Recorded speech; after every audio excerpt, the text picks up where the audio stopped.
हरियाणा सरकार किसानों को अधिक से अधिक फायदा देने के उद्देश्य से तरह तरह की योजनाएं चला रही है। हरियाणा सरकार ने जहां एक तरफ पशुपालन को बढ़ावा देने के लिए संकल्प पत्र के फायदे को पूरा किया है, तो वहीं पर दूसरी तरफ मुख्यमंत्री नायब सिंह सैनी ने किसानों के हित में शहद को भी भावांतर भरपाई योजना में शामिल करने का ऐलान किया है।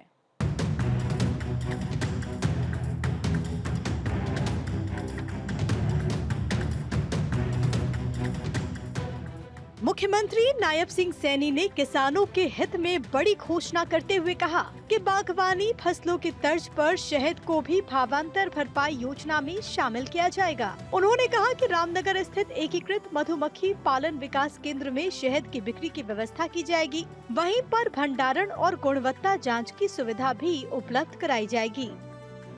जल्द ही 20 करोड़ रुपए की लागत से गुणवत्ता नियंत्रण प्रयोगशाला स्थापित की जाएगी। इसके अलावा रामनगर संस्थान को राष्ट्रीय स्तर का संस्थान बनाया जाएगा, जहां मधुमक्खी पालन से संबंधित उन्नत एवं वैज्ञानिक अनुसंधान किए जा सकेंगे।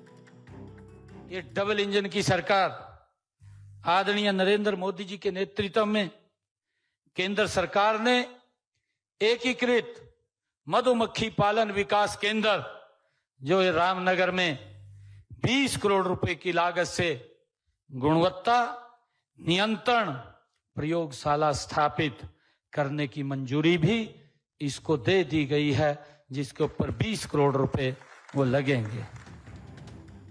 मुख्यमंत्री ने कहा कि मधुमक्खी पालन किसानों के लिए अतिरिक्त आमदनी का एक बड़ा साधन है और इससे फसलों की पैदावार भी बढ़ती है। प्रधानमंत्री नरेंद्र मोदी के स्वीट क्रांति के आह्वान को साकार करने के लिए हरियाणा तेजी से कदम बढ़ा रहा है। कि मधुमक्खी पालन का हमारे कृषि जीवन में भी इसका महत्वपूर्ण योगदान है। मधुमक्खी केवल शहद बनाने वाली कीट नहीं, बल्कि हमारी फसलों की सबसे बड़ी मित्र अगर कोई कहे तो ये मधुमक्खी है। मैंने जिसका जिक्र किया है कि एक कर्मयोगी के रूप में ये काम करती है। ये जिस भी फूल के ऊपर बैठेगी उस फसल का आप अलग से आंकलन करेंगे, उसका उत्पादन बढ़ेगा। और कृषि विशेषज्ञों का तो मानना ही है, हम सब जानते हैं कि पोलिनेशन के माध्यम से हमारी फसलों की पैदावार में जो वैज्ञानिक बताते हैं 25 से लेकर के 50% तक की एक्स्ट्रा वृद्धि होती है। नायब सिंह सैनी ने कहा कि कुरुक्षेत्र के रामनगर में इजराइल के सहयोग से देश का पहला एकीकृत मधुमक्खी पालन विकास केंद्र स्थापित किया गया है, जहां किसानों को प्रशिक्षण दिया जा रहा है। यहां शहद व्यापार केंद्र भी है, जिसके माध्यम से अब तक 74,000 बक्से और 3,43,000 कॉम शीट दी जा चुकी है। इस केंद्र में शहद का प्रसंस्करण और बॉटलिंग की भी सुविधा है। प्रदेश सरकार ने मधुमक्खी पालन नीति 2021 बनाई, जिसके तहत 2030 तक 7,750 मधुमक्खी पालक तैयार करने और 15,500 मीट्रिक टन शहद उत्पादन का लक्ष्य रखा गया है। मधुमक्खी के बक्से, कॉलोनियों और उपकरणों पर 85% तक सब्सिडी दी जा रही है। उन्होंने कहा कि मधुमक्खी पालन के साथ बागवानी को कृषि विविधीकरण का प्रमुख स्तंभ बनाया गया है। 2014 में राज्य में बागवानी का क्षेत्रफल 1,17,000 एकड़ था, जो कि अब बढ़कर 2,60,000 एकड़ हो गया है। एफपीओ, उत्कृष्टता केंद्र, भावांतर भरपाई योजना और फसल खरीद के जरिए किसानों को मजबूत किया गया। मुख्यमंत्री ने कहा कि मधुमक्खी पालन ऐसा व्यवसाय है जिसमें कम जमीन की आवश्यकता होती है और महिलाएं और युवा इसे स्टार्टअप के रूप में अपना सकते हैं।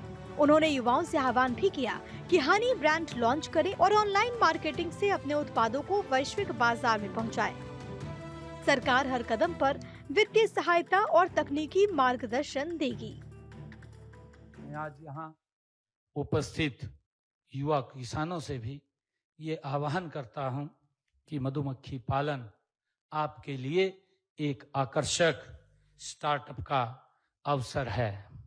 इसमें तकनीक का हम उपयोग करें, नए इनोवेशंस करें, वैल्यू एडिशन और ऑनलाइन मार्केटिंग के माध्यम से अपने उत्पाद को हम दुनिया में पहुंचाने का काम करें। हमारी सरकार आपकी हर कदम के ऊपर मदद करेगी। आपके वित्तीय सहायता से लेकर तकनीकी मार्ग तक सब कुछ हमारी सरकार उपलब्ध कराएगी। किसानों की आमदनी बढ़ाने के लिए हरियाणा सरकार निरंतर प्रयास कर रही है। अर्थव्यवस्था को मजबूत बनाने के लिए किसानों का सशक्त होना सबसे पहली आवश्यकता है। इसी दिशा में फसलों के साथ साथ डेयरी, पशुपालन, मधुमक्खी पालन और मत्स्य पालन जैसे क्षेत्रों को भी बढ़ावा दिया जा रहा है, जिससे किसानों की आय में लगातार वृद्धि हो रही है। चंडीगढ़ से डॉक्टर थानेश्वर शर्मा की रिपोर्ट।